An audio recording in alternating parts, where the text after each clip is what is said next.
All right, we're on to chapter 16 of the Bhagavad Gita. This chapter is called Daivasura Sampadvibhaga Yoga.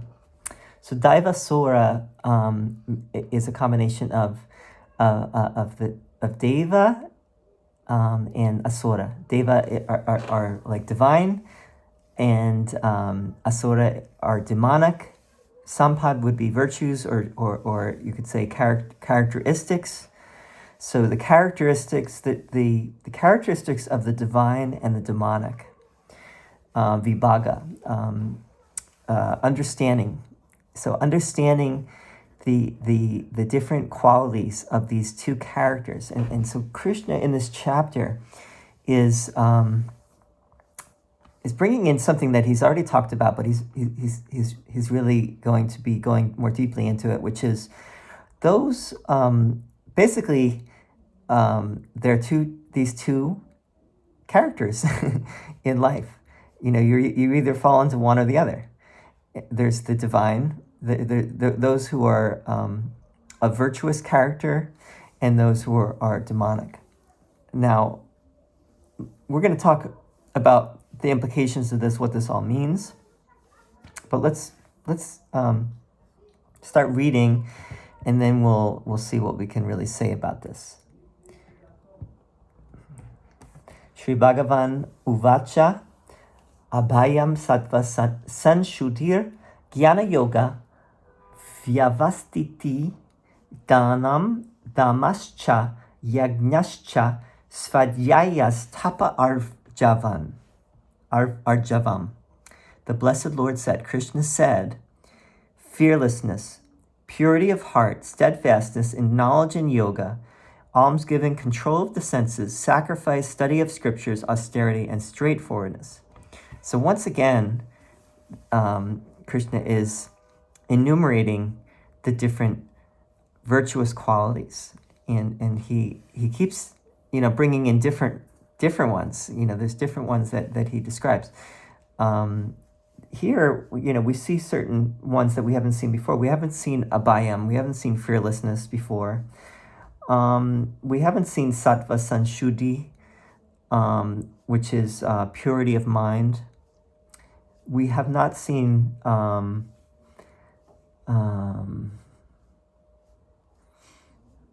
think everything else. Svadhyaya is here, study of the sacred scriptures, and that's also in the Yoga Sutras. It's part of the niyamas, which are the personal, what do you call it? The personal observances in the Yoga Sutras. So Svadhyaya is there, and here it is as well, and so is tapas, and so is arjavam. Tapas is austerity. Tapas is like things that you do to purify your mind, different practices, different things that you take on in order to improve yourself. Arjavam is straightforwardness. So anyway, he's going to go on. That was verse 1. Verse 2, shloka 2. Ahimsa satyam akrotas tyagaha shantir apaishunam daya bhuteshvalopluптvam mardavam hrir achapalam. Harmlessness, ahimsa.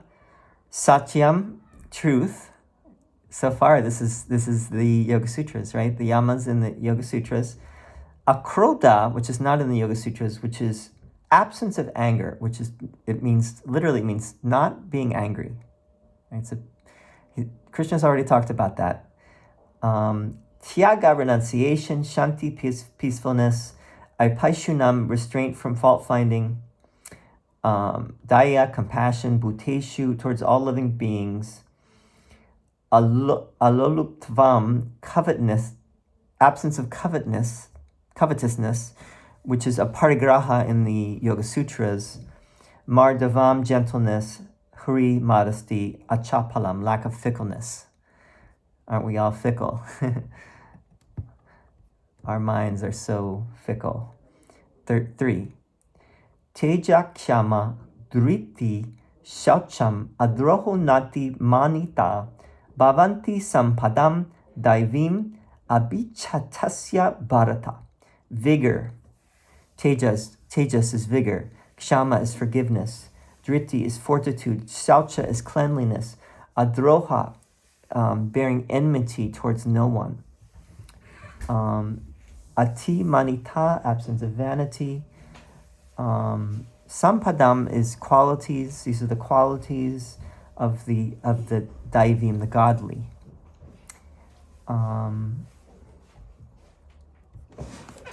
You need a charger? What? Oh, what? This? You can close it. You can close that. 4. Dambo darpo bimanascha kroda parusham evacha agyanam chabijatasya partha sampadam asurim. Damba, hypocrisy, darpa, arrogance, abhimana, conceit, kroda, anger, parusham, harshness, agyanam, ignorance, abhichasya is of those who possess. Arjuna, the son of Pritha, so he's called Partha, son of Pritha. And these are the asuras. These are the qualities, the sampada of the asuras, the demons, the demoniac, demoniacal.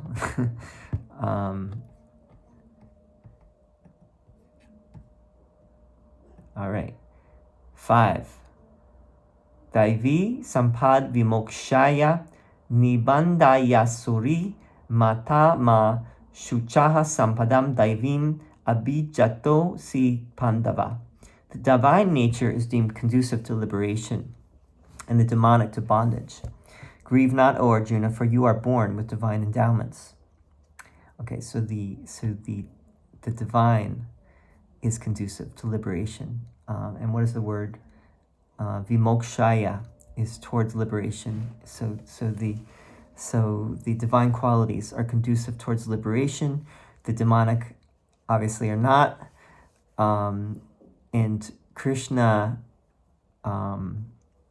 he says to Arjuna, don't worry, it's okay, because you are noble. You're a noble character. You came into this lifetime, with these virtuous qualities that are going to lead you to liberation. Now the question is going to be, some people just innately from birth, they come in with these qualities, and are they doomed, or are they will they have a chance to liberate themselves in another lifetime? That's the question. And that's something that like if you read in the Gospels, for example, and I forgive me if I make too many parallels, but obviously Jesus in the Gospels is saying that those who are of these qualities, they're going to go to hell. They're going to be either burned in hell or be destroyed. Now, is Krishna going to say that? Let's see. Dval bhuta sargao lokesmin daiva asura evacha daivo vistarash prokta asuram partameshrinu. These are two types of being in this world, the divine and the demoniacal. The divine has been described at length. Hear from me, O Arjuna, about the demoniacal. Now remember, in chapter 2, this same phrasing was used, or similar phrasing, where Krishna said, Arjuna, you've heard about Sankhya, and now I'm going to tell you all about yoga. Here we go. We're going to talk about yoga. And now he's saying, well, you've heard about the divine qualities, the sampada of the divine person, and now let's hear about the demoniacal. Here we go. Let's hear about this. I want to hear about this. Pravritim cha nivritim cha jana na vidur asura na shaucham napi chacharo na satyam teshu vidyate. The demoniacal do not know what to do and what to refrain from. They have neither purity nor right conduct nor truth. Okay, they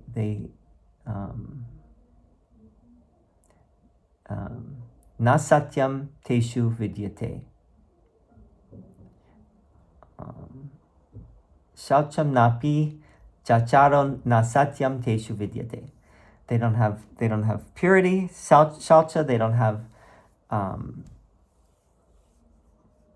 achara, which is good conduct. They don't have satyam. They don't have truthfulness.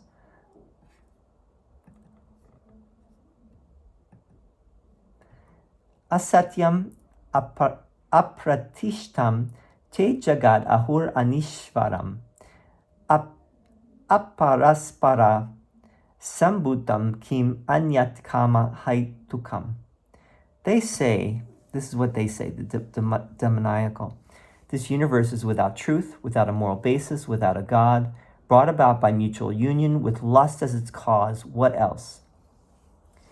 So this is without asatyam, without absolute truth, apratishtam, without any basis, jagat, the world, anishvaram, without a God, ishvara, so anishvaram is without a God, aparaspara, without a cause, kama haitukam, for sexual gratification only. So they are lustful in nature, kama, krodha, lobha, lust, greed, anger, right? They have all these negative qualities. They are atheistic. They are, they just want to find a cause, a reason to engage in their lustful pursuits. Maybe the greatest of them being sexual pursuits. 9. Etam drishtim avastabhya nashtatmano olpabudhaya prabhavanti yugram karmanaha kshayaya jagato hitaha. Holding this view, these ruined souls of small intellect and fierce deeds come forth as enemies of the world, intent on its destruction. So these asuras, these demons, basically, they're already they're ruined souls of small intellect, alpa buddhaya, misdirected souls. Ugra, they're cruel. It's an interesting word, ugra, meaning cruel. They're intent on destruction of the world. Now, obviously, there are people like that. We all can look around us and see that there are people. Now, but the question is, do everyone fall into one of these two camps? That's a big question. Or is it more that Krishna is talking about that everyone has these qualities? It's all a matter of what wolf you're going to feed, right? If you're going to feed the demon within yourself, or you're going to feed the divine within yourself. That seems to make more sense, but let's see what Krishna says. Kamam ashritya dushpuram dambamana madanvitaha mohad grihitva sad grahan pravartante shuchi vrataha. Filled with insatiable desires, full of hypocrisy, pride, and arrogance, holding evil ideas due to delusion, they work with impure intentions. Ashuchi vrataha, which means, it's translated here as impure intentions or impure resolve, but it could also be impure vows. Vrat is a vow. Damba, hypocrisy. Mana, arrogance. Kama is lust. Mada anvita, clinging to false tenets. mohat, the illusioned. They are attracted to the impermanent things. 11. Shloka 11. Chintam aparimeyam cha pralayantam upashritaha kamo paboga parama etavad iti naschitaha. Giving themselves over to immeasurable cares that end only with death, regarding the gratification of lust as their highest aim, and feeling sure that that is all. Again, lust is here. Gratification of desires, kama upaboga, the gratifications of lust or desire, is the only purpose, is the highest purpose of life. And they are sure that that is the case.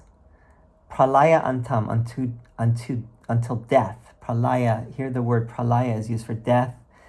I believe that pralaya also means dissolution. Chintam aparimeyam, endless anxieties, or endless thinking about things. But I guess here it means anxiety. They have endless anxieties. Now, again, I think all of these qualities are in all of us. I don't know if times have changed since the times of Krishna, but if we try to apply this to ourselves today, it would seem that all of these qualities are within all of us. Asha pasha shater badhaha kamakroda parayanaha ihante kama bogartam anyayenarta sanchayan.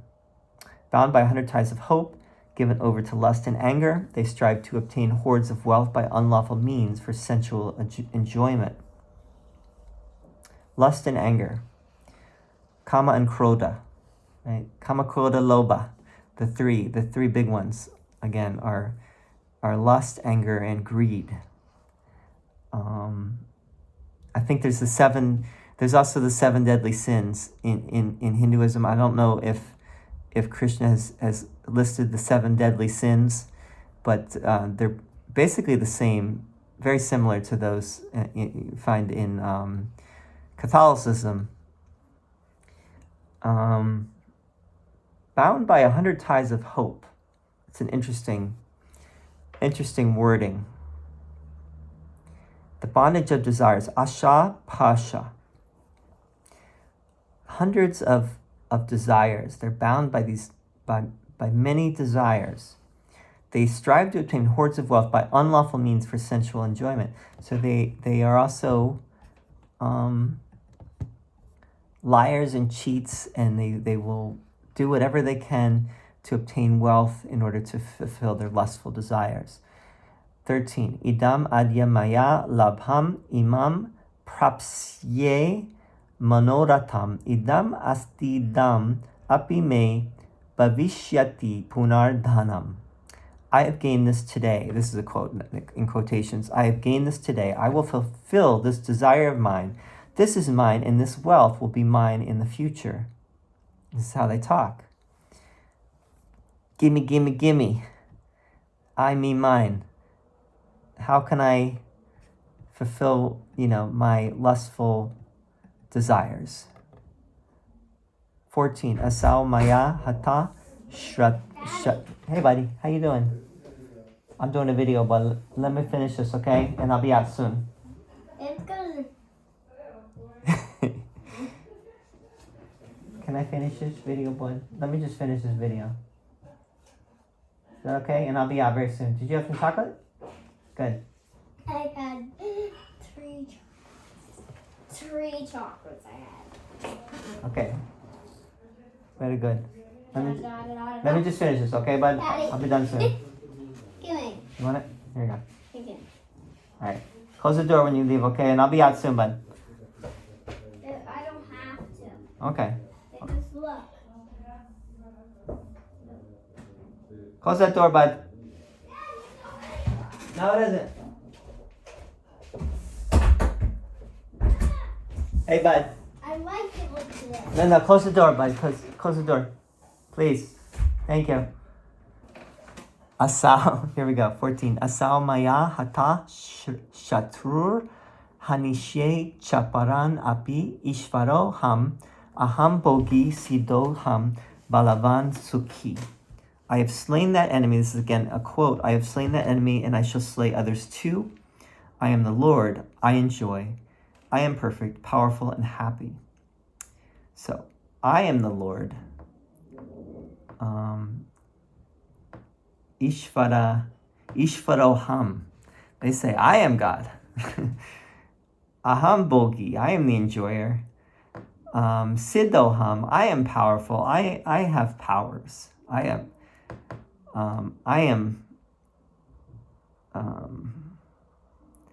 Balavan. Siddha Balavan. I am powerful. Sukhi, happy. I have slain that enemy and I shall slay others too.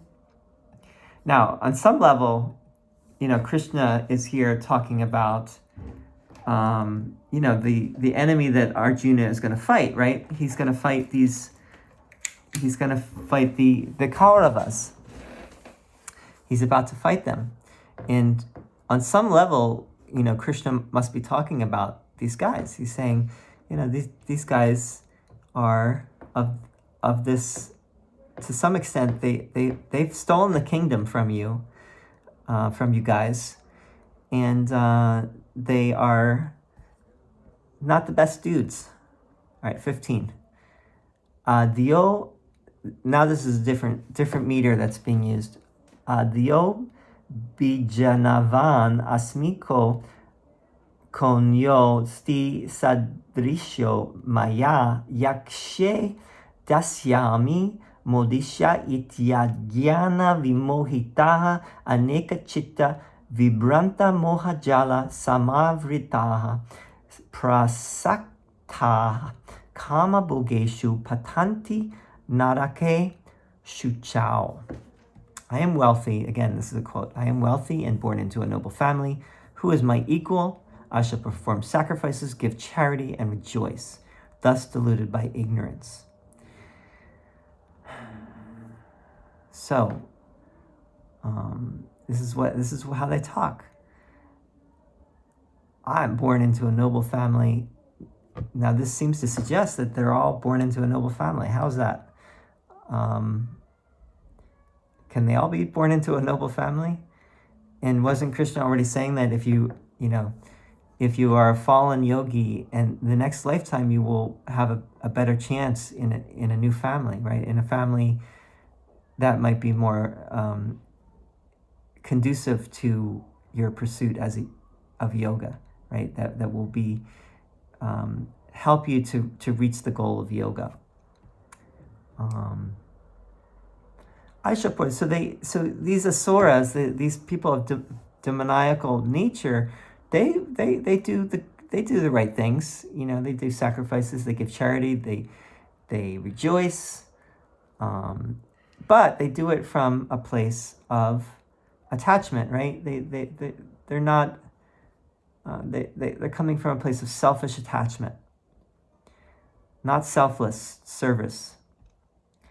Aneka chitta vibranta mohajala samavritaha prasaktaha kama bogeshu patanti narakeshu chao. Bewildered by many fancies, entangled in the snare of delusion, addicted to the gratification of lust, they fall into a foul hell. Narake ashu chao, which translates really as into a unclean hell. So they fall into this hellish realm. Now, is that in life or in death? Let's see what Krishna says. Atma sambhavita stabda dhanamana madanvita yajante nama yagnaiste Dambenavidi purvakam. Self-conceited, stubborn, filled with pride and intoxication of wealth, They perform sacrifices in name only for ostentation, contrary to scriptural ordinances. So they're doing the right things, but they're doing it for ostentatious purposes. Like, look at how great I am. Look what I've done. Look at I'm doing these great things, right, for society. Proud. So they're self-conceited, atma sambhavita. They're stabda. They're stubborn. That might be where stubborn comes from, actually. Dana, their wealth. Mana, pride of wealth. Mada, arrogance, etc. 18. Ahankaram balam darpam kamam krodam cha sanshrita mam atma para deheshu pradvishanto vyasuyakaha. Given over to egoism, power, haughtiness, lust, and anger. These malicious people hate me in their own bodies and in the bodies of others. Ahankara is egotism. Balam, strength or power. Darpam, arrogance. Kama, desire. Krodha, anger.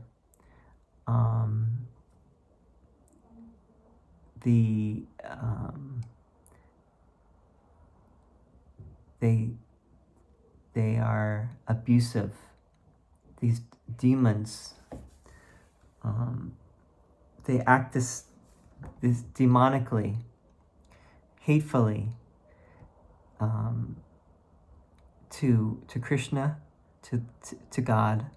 Obviously, they declare themselves God, and they act that way to others, the bodies of others as well. Tanaham dvishataha kruran sansareshu naradamam chipam yajasram ashubhan asurishveva yonishu. Those cruel haters, the worst among men in the world, I hurl those evildoers into the wombs of demons only. So,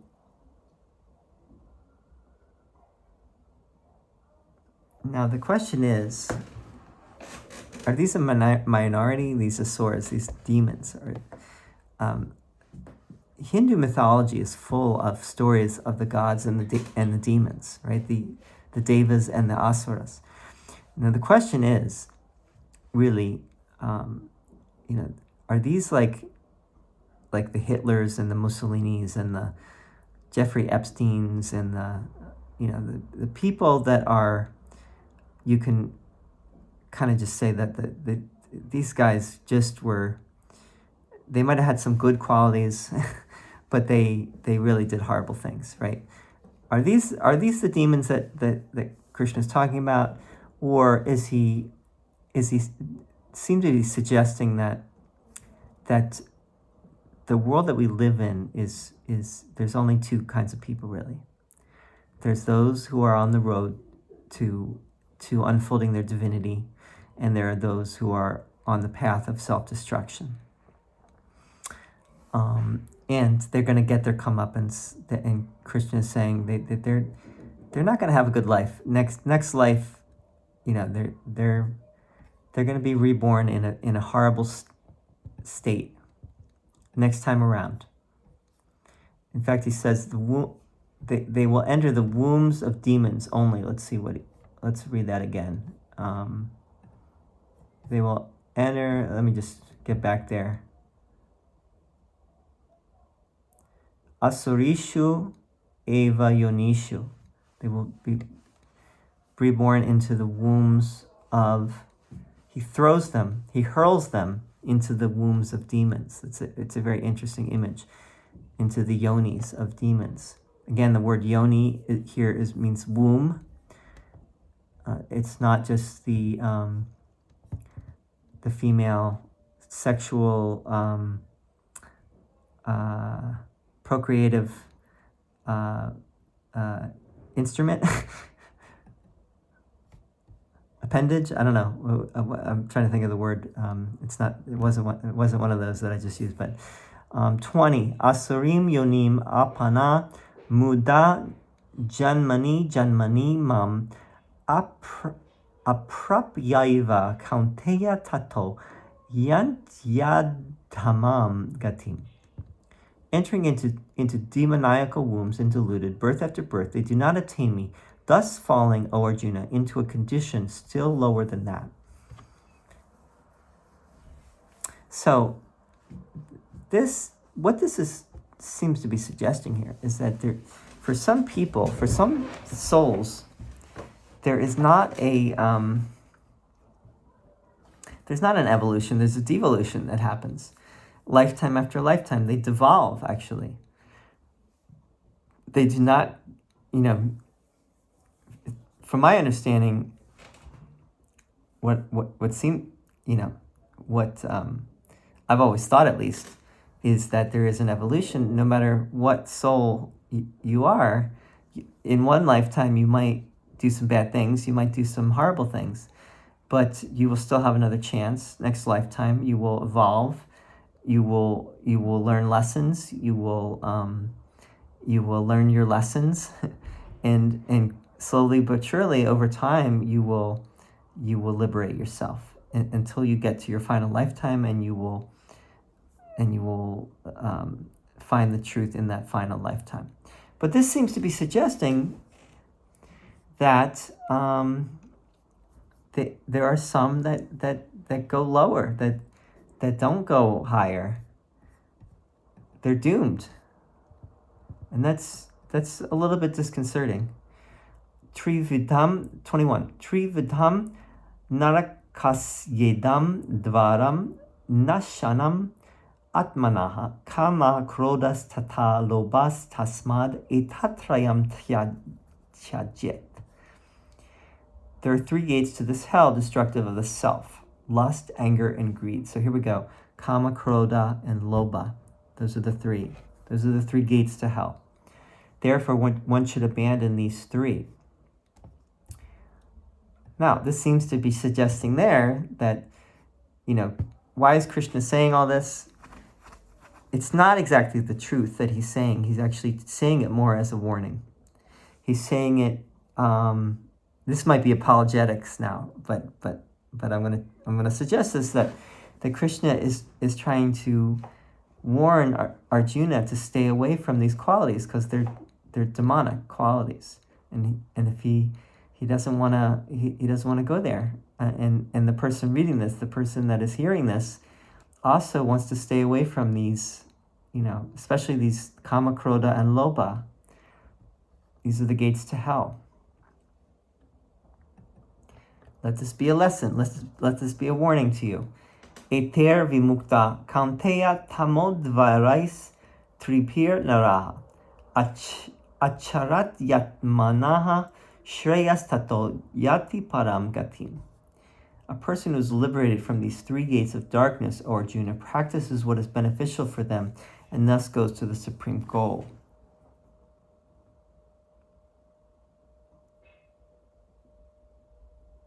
So one who is liberated from these three, from kama, krodha, and lobha, from lust, anger, and greed, and practices what is beneficial, they go to the supreme goal.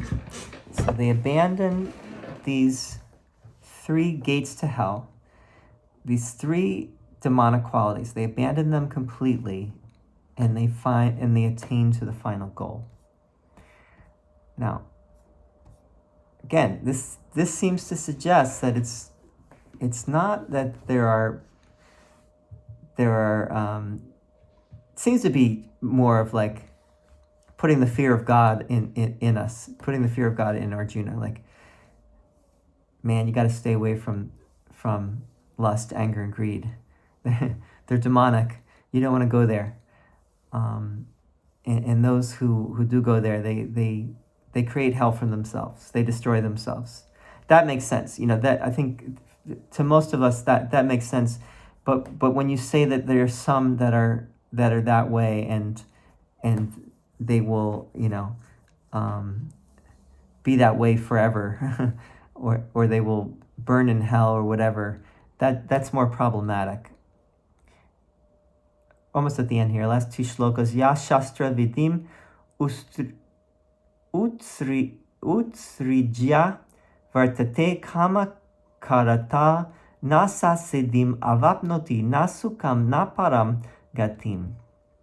He who, having cast aside the ordinances of the scriptures, acts under the impulse of desire, does not attain perfection, nor happiness, nor the supreme goal. Kama karata, under the impulse of desire, of lust or desire. Kama could be lust, it could also be desire. They don't attain param gatim. They don't attain the supreme goal. They don't get to the gate of heaven. 24. Tasmat shastram pramanam te karya vyavastitao gnatva shastra vidanoktam karma kartum iharhasi. Therefore, let the scripture be thy authority in determining what ought to be done and what ought not to be done. Having known what is said in the ordinance of the scriptures, thou should act in the world. And this is how this ends, is that Krishna is saying, he's actually talking about the scriptures, whereas before he was saying, you can't go just by the scriptures, and the wise one goes beyond the scriptures, right? But now he's saying, you have to go, the Shastras are the scriptures. You have to go by the Shastras. You have to follow the injunctions, Vidana, that are revealed in the scriptures, in the Holy Scriptures. And you don't want to act out of accordance with those scriptures. You have to follow the Dharma. You have to follow righteousness, the righteous way, and you will. And by doing so, you will attain the eternal truth. I